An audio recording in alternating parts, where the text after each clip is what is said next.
In a shocking turn of events, the crypto hedge fund, Three Arrows Capital, has entered liquidation due to the downturn in the crypto industry.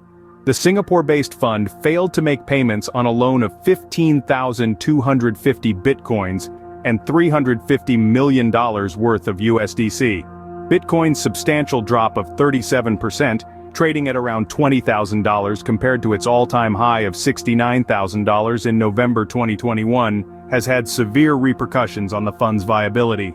In other news, Netflix seems to be in a roller coaster ride as it reported losing 970,000 subscribers in the second quarter of 2022. Despite this, the company's shares are up over 6% in pre-market trading.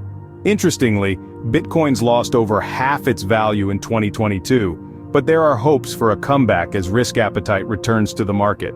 On a different note, Elliott management is steering clear of Bitcoin, predicting the launch of an electronic dollar that will devalue cryptocurrency. This view aligns with some experts who argue that remote work may lead to a future of endless work, as employees have more freedom but also feel pressured to work longer hours.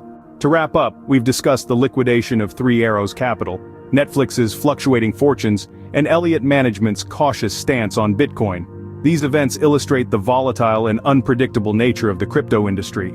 Yet they also highlight the opportunities and potential for growth and innovation. So, stay tuned for more updates as we keep a close eye on the dynamic world of Bitcoin and cryptocurrencies.